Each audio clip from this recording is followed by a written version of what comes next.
I'm going to learn, build skills, learn techniques to interact with people and appear to be confident or successful or things like that. And then the hopeful outcome is, I get rich and people think I'm impressive. Yeah. And there's a foundational layer in your body called the subconscious mind. The subconscious mind automatically drives the state of your nervous system. So your something happens, right? We're having this. Immediately, without you thinking in milliseconds, your mind filters that and decides what it means to you, and then tells your nervous system, how should I allocate all the resources in my body, right? Should I allocate them to slowing down my digestive system so that I don't die? Should I increase my heart rate and make sure that we sweat and make sure that we're prepared if we need to run away from something or be safe? And that doesn't feel like a panic attack. Mm-hmm. It almost feels like you have 100 extra apps running in the background of your phone, killing your battery. Mm-hmm. So you don't actually even notice that it's there.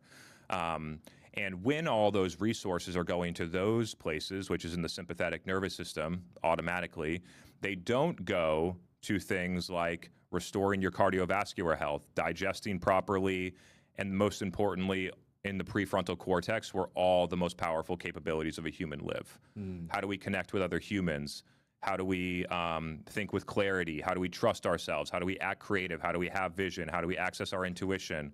All of those are determined in the prefrontal cortex that is driven through the nervous system. And then once the resources are allocated and your body's running, then you actually think. And so when we think about this, it's like the subconscious is like the foundation of the building. Mm-hmm. And as you keep putting floors on the building and the wind starts blowing, AKA you have more responsibilities, life gets hard, people start criticizing you, you have employees that aren't happy, whatever, a relationship isn't working out, all these challenges happen, that's the wind blowing, and then all of a sudden it risks knocking the building over because the foundation isn't strong. And so that was my experience, is that you can feel it, but you don't notice it when you're an employee, right? You can feel feeling anxious. You can feel being worried that your boss is going to fire you or that a relationship isn't going to work out. So the symptoms are there. But then when you start building your own building a business, having people that rely on you, having customers that need certain things, having to show up and make content and show up in a certain way, then that's when the building starts getting high and it's at risk of tipping over. And so just by that design, entrepreneurs sort of arrive here by necessity, many of them. However, everybody should be doing it. Mm-hmm. And so that's a little overview about the way that I'm thinking about potential and performance now.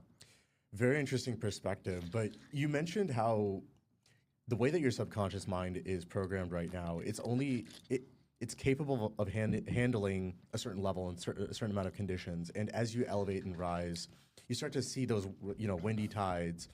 How do you go about subconsciously reprogramming your mind to allow yourself to reach those new levels, or not only reach those new levels, but feel safe in staying at the next level? Yeah.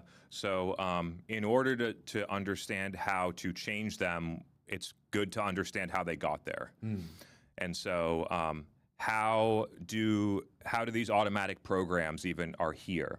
What happens is that as we live our life through repetition, it creates neural pathways where the electricity basically automatically moves that are the strongest, right? So for instance, throughout our life, maybe we get told that it's not safe to stand out. Nobody gives you that rule. It's almost subconsciously adopted, where you you might feel embarrassed in elementary school if you raise your hand and you ask a dumb question. That's teaching you subconsciously it's not safe to stand out. And then you go to say you're at an office environment and you're in a team meeting and you make a suggestion and people don't respond to it, or like the manager puts you down or says, hey, that's not important. And then that happens thousands of times in little different instances, and then you subconsciously adopt the belief it's not safe to stand out, right? And then when you're an entrepreneur and you're going to make a podcast, you're going to make content because you want to share your expertise, you can't even make the content, or you procrastinate, or you make the content and then you're afraid to post it.